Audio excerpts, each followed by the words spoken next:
Hello everyone. So I'm Lavina and I cleared CA exam in January 26. तो अभी हम आगे की बात करते हैं कि जिनका नहीं हुआ है वो May 26 में कैसे अपीयर कर सकते हैं, क्योंकि टाइम कंस्ट्रेंट बहुत है और अगर आपको बोथ ग्रुप देना है and you have to clear it तो आपको बहुत स्ट्रैटेजिकली प्लान करना पड़ेगा। तो I help you figure it out. देखो, सबसे पहले आपको क्या करना है, 58 डेज हैं आपके पास अप्रॉक्स। जितने भी दिन हैं, आप जब भी ये वीडियो देख रहे हो उसमें से 5 दिन हटा दो FR के। उसके बाद जो दिन बचे हो उसमें आपको रिवीजन करना है, 2 बार मिनिमम करना है और 3 बार तो आई डोंट थिंक इतना हो पाएगा, पर अगर कोई कर सकता है भाई करो। जितनी मैक्सिमम टाइम्स रिवीजन करोगे उतना ज़्यादा अच्छा याद रहेगा। ठीक है। सो व्हाट आई थॉट कि 5 सब्जेक्ट्स हैं, 7 डेज फॉर ईच सब्जेक्ट, पर इसमें टेस्ट इंक्लूडेड है। ऐसा नहीं करना कि 7 days you studied whole subject and 8th दिन आप टेस्ट दे रहे हो। नहीं, 7 डेज के अंदर ही खत्म करो। उसके बाद 3 डेज अगले रिविजन के लिए अलॉट करो फॉर दैट सब्जेक्ट। अब this will be hectic but this is important, क्योंकि अगर ये नहीं हुआ तो आप 1.5 दिन में एग्जाम के पहले रिवाइज नहीं कर पाओगे। और जो बचे कुछ आपके 2-3 दिन अगर बच रहे हैं तो आपको जो सब्जेक्ट वीक लगता है उस पर आप एलोकेट करके जाओ। और टेस्ट तो देना ही है, फुल तो देना ही है। बिना फुल टेस्ट दिए मत जाना, कम से कम 2 टेस्ट देके जाना। और देखो, ज्यादा घंटे पढ़ना है मुझे पता है अच्छे से, पर उसमें ब्रेक्स लो, क्योंकि अगर आप ब्रेक नहीं लोगे ना तो आपकी एफिशिएंसी कम हो जाएगी और फिर आपके दिमाग में कुछ नहीं रहेगा। तो और इंस्टाग्राम तो छोड़ ही दो, 2 महीने कुछ नहीं होगा। जब सीए बन जाओगे ना तब बहुत अच्छा लगेगा, सुकून मिलता है। पता है, जब भी आप कोई भी सब्जेक्ट पढ़ो आपको ध्यान रखना है कि आप सारे क्वेश्चन एग्जाम के 1 दिन पहले नहीं कर पाओगे। तो चाहे वो डायरेक्ट टैक्स हो या इनडायरेक्ट टैक्स हो या FR हो, AFM हो, आपको उसके क्वेश्चन छांटते रहना है। जैसे कि वो क्वेश्चन रिपीटेटिव आप नहीं करो एग्जाम के पहले। और अगर LDR क्वेश्चन दिए गए हैं अपने फैकल्टी से तो अच्छी बात है, पर आप जब रिविजन करोगे तो ट्राई करना कि जो चीज़ आपको एक बार में आ रही है आप उस क्वेश्चन को काटते जाओ और आगे बढ़ते जाओ, और जो नहीं आ रही है उसे मार्क कर दो। तो आपको पता रहेगा कि एग्जाम के दिन आपको कौन से क्वेश्चन करने हैं और कौन से नहीं करने। ठीक है। ये एग्जाम सारे इंपॉर्टेंट डिफिकल्ट होंगे और उन 6 दिन में जितना पुश कर पाओ कर लें। मतलब क्योंकि एक्चुअली आप 1 दिन पहले जो पढ़ के जाते हो ना वो बहुत जल्दी याद आता है। इसलिए मैं बोल रही हूँ कि आप जितना मेजर चंक रिवाइज कर पाओ ना 1 दिन पहले, अमेजिंग। और इसलिए हम एक भी चैप्टर रिवाइज कर रहे हैं। जैसे आपका मेजर 15 मार्क्स तो आराम से 1 दिन पहले ही रिवाइज किया, तो याद क्यों नहीं आएगा भाई? 3री-4थी बार पढ़ रहे हो ना। मैंने रिवाइज किया था SS से, तो मुझे जो भी पता है मैं आपको बताती चलूंगी। जैसे FR की बात करें तो FR में आप जब रिवाइज करते हो फर्स्ट ऑफ टाइम आप ABC एनालिसिस करते हो, अलग अलग करते हो, फाइन। अब आप रिवाइज करते हो तो सारे चैप्टर रिवाइज होते नहीं है, यस, पर अभी करना तो है। क्योंकि क्या होता है, अगर आप सिर्फ A कैटेगरी चैप्टर रिवाइज करते हो ना, B में से भी मैक्सिमम मार्क्स आते हैं। क्योंकि A कैटेगरी में क्या आता है, कंसोलिडेशन आता है, लीसेस आता है, 1-2 और आते हैं, पर इनमें financial instrument these are important. पर इनको करते करते B कैटेगरी अगर आपका हो ही नहीं रहा है तो ये बहुत गलत चीज हो जाएगी, क्योंकि एक्चुअली B वाले पार्ट थोड़े ज्यादा स्कोरिंग है। लाइक टेल मी कि अगर आपको कंसोलिडेशन में अगर आपको पूरे मार्क्स मिलते हो, नहीं। सो आपका जैसे PP है, असर बेस्ड स्टैंडर्ड है, जो भी B कैटेगरी चैप्टर्स है उनका एक्चुअली कवर करना इजी है। इसलिए मैं बोल रही हूँ कि उनको कवर करना ही करना। C कैटेगरी आपकी मन है करो तो करो, पर एक्चुअली मैं नहीं बोलूँगी FR में कुछ छोड़ो, क्योंकि आ सकता है। और FR में आपको मैंने 5 दिन दिए है एग्जाम के पहले भी, सो ट्राई डूइंग इट। और जो बचे कुछ आपके 2-3 दिन अगर बच रहे हैं तो आपको जो सब्जेक्ट वीक लगता है उस पर आप एलोकेट करके जाओ। FR में जब आप फर्स्ट टाइम रिवाइज करोगे, अगर आपको बिल्कुल याद नहीं आ रहा है आप रिविजन लेक्चर देख सकते हो, पर अगर आप सेकेंड टाइम रिवाइज कर रहे हो 3 दिन के अंदर तो रिविजन लेक्चर देखना पॉसिबल है ही नहीं तो आपको A-B हो ही नहीं पाएगा। मैराथन से चलो या फिर आप जो सर की कॉन्सेप्ट बुक है वो खुद रीड करो, तो उसमें आपको स्पीड आ जाती है जब आप 1-2 बार रिवाइज कर चुके होते हो। और FR में ऐसा नहीं कि देख के चलना है, you have to solve the question. ठीक है। और FR में MCQs भी आएंगे। FR में यूजुअली MCQs बड़े क्वेश्चन को ऐसे ही तोड़ दिया जाता है। ठीक है, तो उसमें इतनी दिक्कत नहीं आएगी, क्योंकि CA में बेसिकली अकाउंटिंग तो मेन है। तो I think you all are at good at it, but थोड़ी बहुत दिक्कत आ जाती है दूसरे सब्जेक्ट में। मूविंग ऑन टू AFM का इस बार का बोला था पेपर टफ है, but that is fine, doesn't matter. What matters is your concept. अगर आपके कॉन्सेप्ट सही है तो क्वेश्चन सॉल्व हो जाएगा, और अगर आप सिर्फ क्वेश्चन सॉल्व कर रहे हो तो देयर इज समथिंग रॉन्ग। ठीक है, तो आपको पहले AFM के कॉन्सेप्ट करना है, और कॉन्सेप्ट चाहे वीडियो लेक्चर से देख लो या पढ़ लो खुद। एक्चुअली खुद पढ़ने में आपकी रिवीजन की स्पीड बढ़ जाती है, और रिवीजन लेक्चर में भी आप स्पीड बढ़ा सकते हो, पर एक्चुअली जब करिकुलम वास्ट हो तो थोड़ी दिक्कत आती है। अगर मैं बोलूँ 3 दिन में पूरा FR रिवाइज करके बताओ वीडियो लेक्चर से, तो until and unless you go through marathon तभी हो पाता है। अगर रिवीजन लेक्चर थोड़ा डिटेल वाला है तो नहीं होता। ठीक है, इस बार के जनवरी 26 AFM के पेपर में MCQs में भी थोड़ी दिक्कत थी, पर यू नो व्हाट, जब आप एग्जाम हॉल में हो you have to think like किसी को सही आंसर नहीं पता है, ना मुझे पता है ना दूसरे को पता है, so whatever I am attempting I have to attempt it. Because देखो MCQ में 4 ऑप्शन है, आपके नंबर तो कट नहीं रहे, there is 25% probability answer will go right. And if it is not the case, अगर पूरा क्वेश्चन ही गलत है तो भाई ग्रेस मार्किंग मिलेगी ना।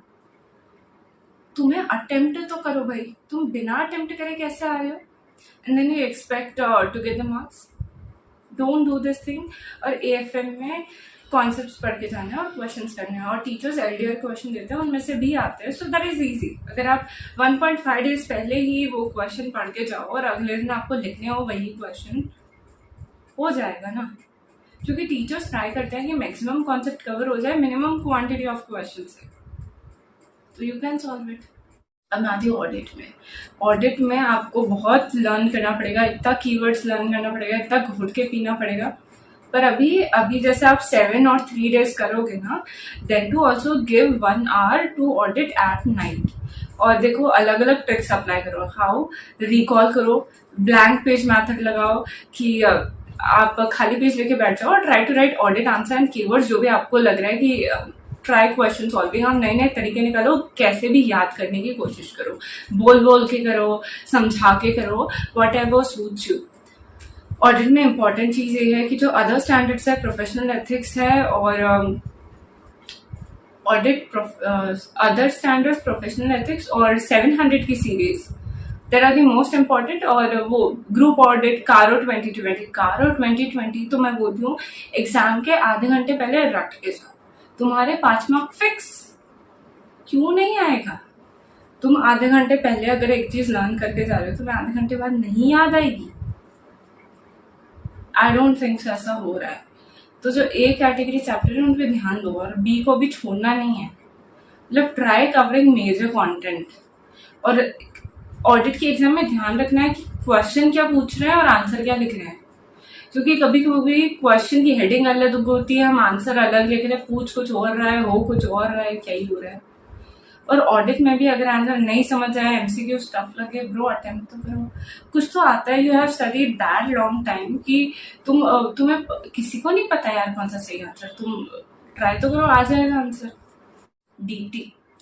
DT में आई से इंटरनेशनल टैक्सेशन, TDS TCS और one more thing, trust taxation in pegged exam, like this is the major chunk, इससे 50% पेपर आ जाता है। मतलब TDS TCS का अच्छा वेटेज है, NR टैक्सेशन, इंटरनेशनल टैक्सेशन, और इंटरनेशनल टैक्सेशन मतलब ट्रांसफर प्राइसिंग, इसका एक क्वेश्चन आता ही आता है, करके जाओ। मतलब एक्चुअली इनमें क्वांटिटी कम है और सेम क्वेश्चन ऑलमोस्ट रिपीटेड आते हैं वैरायटी के, तो आपको मिल जाएगा, तो आप आराम से कर लोगे। ट्रस्ट टैक्सेशन है, और फिर बाकी आप करते रहो कैपिटल गेन, PGBP, क्योंकि उन्हें एक्चुअली इतने टाइम में पूरा करना मुश्किल है, और PGBP का तो क्वेश्चन भी अनप्रेडिक्टेबल आता है थोड़ा, इसलिए बाकी एज सच ट्राई करो पूरा अच्छे से हो। और जो भी छोटे छोटे चैप्टर है ना, उनको भी अगर हो जाए तो करो, एक्चुअली उनके समरी नोट्स बना के रखो। जैसे कुछ चैप्टर नहीं है छोटे छोटे, VDA हो गया, कभी कभी टनेज टैक्सेशन हो गया, 4-5 और चैप्टर्स हैं। आई नो ये C कैटेगरी चैप्टर है, पर कभी कभी इनका जैसे छोटा सा पार्ट है, अगर आप छोटे से नोट्स बना के रखो ना, तो उनसे आपके MCQs कवर हो जाते हैं। और MCQs भी 2 मार्क के होते हैं, और कभी कभी 4 मार्क के क्वेश्चन भी आ जाते हैं, तो वो कवर हो जाता है। और DT के नोट्स बना के रखो, जैसे TDS TCS है ना, आई नो कम टाइम है तो किसी का ले लो, शायद DB सर ने डाल रखे होंगे टेलीग्राम पे TDS TCS के ऐसे चार्ट्स जिसमें सेक्शन रेट और चीज़ें लिखी हुई है, तो आपका जल्दी रिवाइज होगा। DTAA करके जाओ, तो आपको एक्चुअली जब आप 7-3-2 ऐसे करके ट्राई करोगे ना, यू हैव टू आप खुद दिमाग लगाओगे कि मैं कैसे सेम चीज़ को कम टाइम में रिवाइज कर पाऊँ। तो जब आप ये दिमाग लगाओगे ना, तो आपकी क्वालिटी इंक्रीज होगी और क्वांटिटी आपका थोड़ा थोड़ा कम होता जाएगा, पर you will be able to attempt the questions. तो ये बात है। IDT में अगर आपको समझ नहीं आ रहा है कहाँ से नंबर आए, तो जहाँ से कस्टम्स है जैसे इजी है, जहाँ से नंबर ले सकते हो वहाँ ले लो। जैसे कस्टम्स के वैल्यूएशन से आता है, केस स्टडी आती है कभी कभी, मतलब वो केस लॉ, सॉरी। और क्या होता है उसमें, GST के जो लास्ट के जो चैप्टर्स होते हैं थ्योरी वाले, ऑफेंसेस पेनाल्टीज, वो स्कोरिंग है, उसमें कुछ दिमाग नहीं लगाना होता, जो पूछा थ्योरी वो देने का, दैट इज इट। जैसे आगे आते हैं GST ITC, हाँ उसमें थोड़ा आपको ज्यादा नॉलेज लगता है, पेपर भी वास्ट है। तो जो जो छोटे, जैसे टाइम ऑफ सप्लाई वो छोटा है, आता है, प्लेस ऑफ सप्लाई बड़ा है, पर वो इम्पोर्टेंट है फर्स्ट क्वेश्चन के लिए। तो ऐसे प्रायोरिटी वाइज डिवाइड करके आप IDT पढ़ते जाओ, कस्टम्स करो, फिर थ्योरी चैप्टर्स अच्छे से करो। और थ्योरी चैप्टर है ना 1.5 डेज में, जो आधा दिन होता है ना अगले दिन का, उसमें तो देख के जाना, क्योंकि पेनाल्टीज याद होती हैं। मतलब आप सुबह को पढ़ के जाओ और बस दिन को लिखना हो तो it is easy for you to remember. बाकी जो बड़े चैप्टर है वो आप ट्राई करना किसी के मैराथन से रिवाइज कर लो। मैंने क्या किया था कि जैसे ही मैं DT का पेपर दे के आई थी, मैं शाम की 7 बजे बैठी थी और मैं रात की 2 बजे तक बैठी हुई थी। मैंने मैराथन देखी थी, थोड़ी छूट भी गई थी, पर फिर then I covered up in morning. फिर एक दिन होता है तो आप उसमें खुद अपने हिसाब से मैनेज करते हो, क्वेश्चंस करते हो, थोड़ा फॉर्मेट देखते हो और कस्टम्स देखते हो, वो करते हो सब। फिर अगले दिन एक बार ऑफेंसेस पेनाल्टीज थ्योरी करके जाने का, एंड दैट इज इट। और GST में तो देयर वर MCQs। हाँ MCQs कंफ्यूजिंग होते हैं, चाहे वो DT IDT सबके होते हैं कभी कभी, पर अटेम्प्ट तो करो। और IDT में तो देयर वाज अ थिंग, ये सीक्रेट है बताना, मैं खुद ही बता रही हूँ, पर ठीक है। मैंने ऐसा किया था, मेरे से IDT के आंसर्स अटेम्प्ट नहीं हो रहे थे, क्योंकि मेरे को समझ ही नहीं आ रहा था मैं क्वेश्चन पढ़ूँ और मेरा कोई भी आंसर मैच नहीं हो। तो फिर मैंने ऑप्शन पढ़े और फिर ऑप्शन से मैंने क्वेश्चन पढ़ा, फिर रेट चेक किया, फिर उसके बाद मैंने रेट के हिसाब से उल्टा कैलकुलेटर पे लगाया, एंड देन फिर वैल्यू निकाली, फिर उसके बाद वैल्यू में डिफरेंस निकाला। ये जो मैथ्स वाले थोड़े वो समझ लेंगे, इसका मतलब ये कि जो आंसर है ना, आंसर से क्वेश्चन कैसे निकालते हैं वो हम कर रहे थे। और फिर उसके बाद हर एक क्वेश्चन से एक आंसर लिंक होगा, क्योंकि केस स्टडी में आंसर लिंक्ड होते हैं। तो आपको उस आंसर, एक आंसर सही मिला, फिर उस आंसर से आपको दूसरे आंसर की लिंक मिलेगी, and this is how it will go further. और जो अलग से MCQ है वो तो इजीली कर लेना, और आप थोड़ा तुक्के भी मार सकते हो, बिकॉज मैं ऐसा कर रही थी कि पेनल्टी मुझे निकालनी थी पर डे वाइज। तो मैंने डेज तो काउंट कर लिए थे, पर मुझे पेनल्टी याद नहीं थी कि 200 पर डे है या क्या है। So what I did was, वैसे याद हो जाए तो प्लीज़ करके जाना, पर मेरे से हुआ नहीं था। तो फिर मैंने वो किया था कि मैंने जो भी आंसर थे उनको मैंने डे से डिवाइड कर दिया, फिर जिसका नंबर सही आ रहा था पर डे वाइज उसको मार्क कर दिया था। तो actually I would suggest that you do such thing, पर अगर कुछ ऑप्शन नहीं है तो करो। अगर आप मैराथन लास्ट डे देखने का सोच रहे हो ना, तो उसे कम से कम रिवीजन के टाइम भी देख के जाना, पूरी देख के जाना, क्योंकि जब आप पहली बार मैराथन देखोगे ना, आपको शायद डबल टाइम लगेगा समझने में, करने में इतने टाइम बाद पढ़ोगे। फिर उसके बाद दूसरी बार में थोड़ा टाइम कम लगेगा, थर्ड बार जब आप एग्जाम के पहले करोगे तब आप मैराथन जल्दी देख पाओगे। नहीं तो आप सेम पेस पे नहीं चल सकते जैसे सर चल रहे इतनी फास्ट, अगर आपने बिल्कुल ही नहीं किया तो।